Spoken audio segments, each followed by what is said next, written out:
Hey, everybody, and welcome back to Deserts of Plenty. My name is Rel. Deserts of Plenty is a podcast about our modern world and how, from my perspective, we live in a world that is inundated with calories, but we are all lacking in nutrition, or at least, you know, the right or correct information to make nutritional choices. We are awash in information, but also lack the ability to make informed decisions and have knowledge. And also, we are awash in experiences. You can literally pick up your phone and have food delivered to you, or you can swipe through hundreds of potential mates. Uh, but in terms of having real connection, we're all wanting.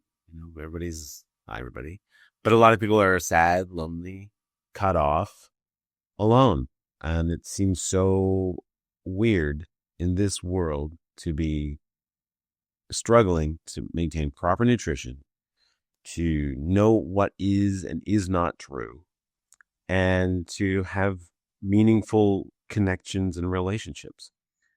And for me, it's like everything that's set up in this world that's, to make our lives more convenient, more, I guess, short term pleasurable are killing us. Comfort is killing us. And I think that's the final big takeaway from this.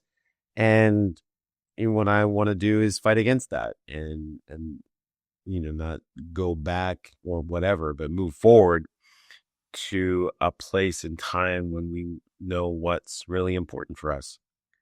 It's interesting because I have a lot of friends, a lot of acquaintances, and so many of them I see, getting into a place where they're growing and they're sort of seeing the world in a new way. What I mean by this is like a lot of people are doing a lot of work on themselves and trying to find out what's really important. And I find all of these people are saying basically the same kinds of things. We're all, I think, many of us are coming to a place where we are understanding that the modern world is not great for us. And that's not to say everything is bad. There's a lot of really great stuff. In fact, one of the things that I always remind people when they say things like, oh, the world is terrible, is, well, hold on, because there's a book that I would recommend called Factfulness. I don't have it in front of me, so I don't have the author's name. But it's basically about how the world is actually, as a whole, is better off than it's ever been in terms of, well, okay, let me say that again. For people, for human beings, the best time to be born, no matter your gender, race, sexual orientation, religion, is now, right now, because the absolute number of people living in poverty is the lowest it's been per capita in the history of the planet. The number of people enslaved, the lowest it's been on a per capita basis in the history of the planet. Infant mortality, lowest it's ever been. Lifespan, highest it's ever been. People in wars, and the lowest it's been in the history of the planet. And that's not to say things are perfect. Of course they're not. And, the things taking place in Yemen and Syria and Iraq and Afghanistan and Ukraine are awful. They're terrible. And my heart goes out to those people. But contextualizing all of this within an umbrella of right now, there's a lot of good things. And I'm not a big fan of relativism, but if you could ask 99.999999% of every human being that has ever lived, if they could change places with you, they would in a heartbeat, right? They would just, yes. Because really until almost the turn of the 20th century, life for many people was nasty, brutish, and short. I'm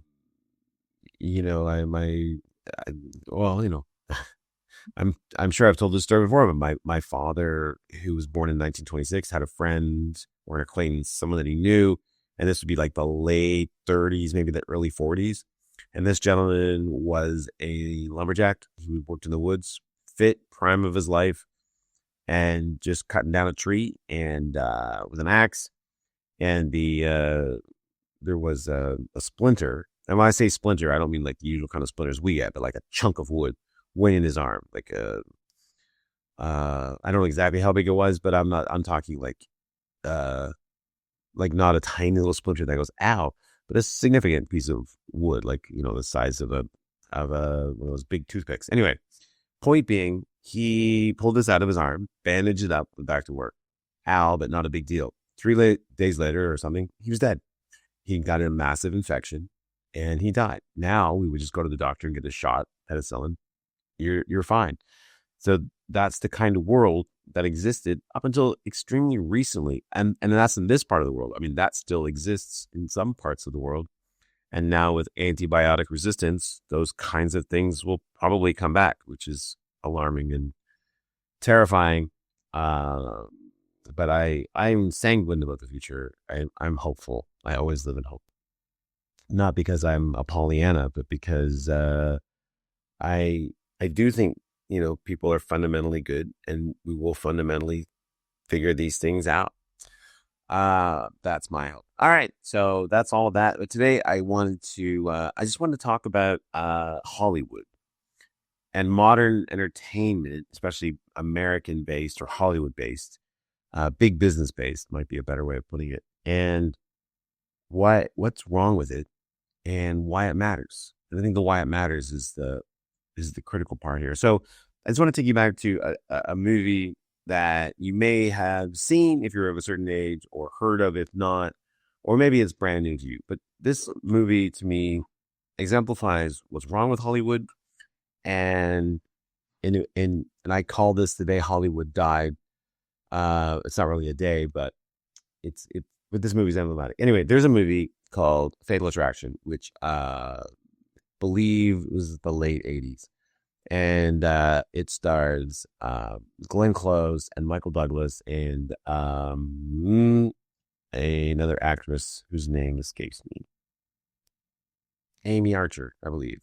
Anyway, doesn't matter. But the point is, so this is a movie in which Michael Douglas is married to Ann Archer, and he meets Glenn Close, and they have a spark, and they have an affair. And the affair continues up to a certain point, at which point Michael Douglas's character gets cold feet and he wants to break it off. And he goes to Glenn Close's apartment and says, I can't do this anymore. And she has this great speech where she's like, I will not be ignored. And they have an altercation. And at the end of the altercation, he leaves and she sits in her apartment. There's this great scene where she's just by this light and she's just flicking it on and off, and you see it just her face lighting up and going dark.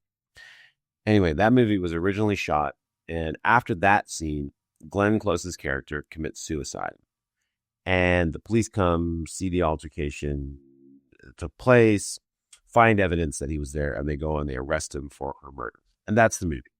And in this movie, this is a Shakespearean tragedy in which you have a fundamentally good guy, good person, Michael Douglas, who has a fatal flaw. He breaks the sanctity of his marriage. He's a liar. He's he thinks with a certain part of his anatomy. Trying to keep this PG, and but that's like all like Shakespearean tragedy figures. Like Macbeth is a fundamentally good guy, but he's ambitious. Or King Lear is a fundamentally good guy, but he's he wants to be doted upon. Or Hamlet, depending on who you ask, is a fundamentally good guy, but he just can't make up his mind. So these are fundamentally good people who have tragic flaws. Anyway, they shot that movie, and that's the movie's ending that was shown in Europe. But when they showed it to American test audiences in their little, test audience things, the reaction was not positive, because I guess the audience that saw it they liked Michael Douglas's character, and they didn't want to see a sad ending. So they reshot the movie, And what they did is the first half is the same. Michael Douglas is married to Ann Archer. He has an affair with Glenn Close. He tries to break it up. She goes, I will not be ignored. And there's that scene where she's flicking the light off and on. After that, what happens is she attacks the family. There's a famous scene where they open up this boiling pot of water on the stove, Ann Archer and Michael Douglas's characters, and they discover their pet rabbit has been boiled alive by the evil Glenn Close, Glenn Close's character. The movie ends in a pitched battle, and eventually Ann Archer delivers the coup de grace and kills Glenn Close's character in the bathtub. And that's it. And so what happens at the end of that movie is that Michael Douglas and Ann Archer, their marriage is saved and they live happily ever after. So when you look at this and you analyze this story, basically what you have is you have the hero's journey, and you have Michael Douglas as a man who has something that's not right. His marriage is in trouble. And by having an affair and then murdering a woman who did nothing wrong until, well, she went crazy, of course, and attacked the family. But, that's just an add-on or whatever you want to say. To me, it's an add-on. She didn't do anything wrong up until that point.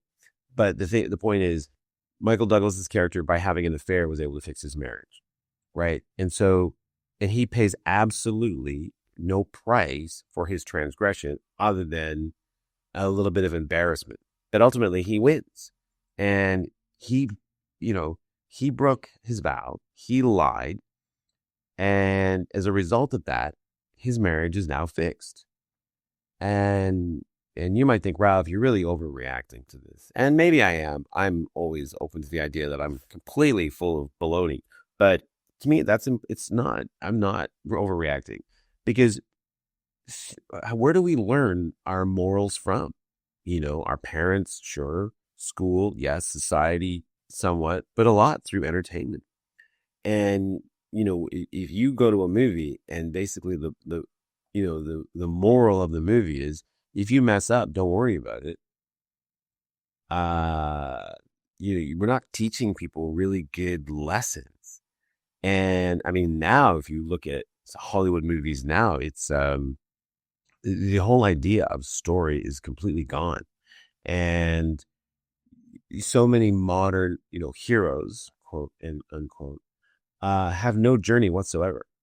This seems like with a lot of Marvel and these, again, I'm talking Hollywood, I'm talking like big budget. I'm not talking about independent cinema, which generally gets it right, or TV, which is way better. But it seems like for a lot of modern heroes, the subtext is, if you can't accept me for who and what I am, get out of the way. Right? And that, what? So these characters show up, they're already flawed. And basically the answer is not, I have to change. I have to figure it out and aspire to be something better. What needs to happen is everybody else just needs to get in line. But if everybody just needs to get in line, from whose point of view? Well, hold on. Because we're used to seeing characters and stories that are aspirational, that are striving to be better. And, and I'm not a conformist. I'm not saying everybody needs to get in line and get with the program. But there is a way, the heroes, we identify with them because they are flawed. And they are flawed, or they are sympathetic, or they are vulnerable, and that makes us empathize with them. And then as they gain skills, we go on a journey with them. As they go through their external journeys, they have an internal change, and that's what we resonate with. But now if characters aren't changing, or if it's just, get out of my way, and if you can't like me for exactly who and what I am, and then we see that reflected in a lot of things that we're watching. Everybody's just entitled and self-righteous. And I think a little bit of that is good. We don't want to be completely selfless. We want to have a strong sense of who we are. But that everybody else just has to get used to it, that's a problem. So this is my problem with Hollywood, and I do, for me, it seems like it's having an impact and creating a me generation that is now very, very far into the, well, it's me to the point of, well, if you can't accept me for exactly who I am, I will just go my own way and be by myself. And and to me, that goes back to what I was talking about at the beginning about how we're all so lonely and cut off. We need to learn. We need to start talking to each other. People of different, well, diversity, which I'm a big fan of. People of different experiences and race and gender and religion, but also politics and also ideas. I had this conversation with my daughter, and one time, and she was talking about this boy in her class, and she said he likes to play with dolls, and I was like, "Oh, what do you think about that?" And she said, "I think it's great because everybody's different." To which I applauded. That's a theme. That's something I have instilled in my daughter, my 9-year-old, for a long time. And I said to her, "We love diversity of all things except opinion." And she said, "What do you mean?" And I'm like, "Well, I'll tell you about that when you're 12." But it's true. Like there seems to be an unwillingness to engage in diversity of opinion. Also, I've mentioned this before. Age and class are two other things that we're very happy to, make fun of, belittle, mock, and ridicule. And I'm not a fan of that. Either we mock nobody or we mock everybody. And I think that's how it should be. Either things are off limits or they're not. And then everybody's fair game. Anyway, that's my thing for today. Hollywood.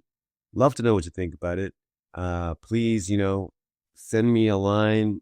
Let me know here, wherever you're listening to this, or send me an email. You can reach me at ralph@socap.ca. That's SOCAP as in Peter.ca, socap.ca. Love to hear your thoughts.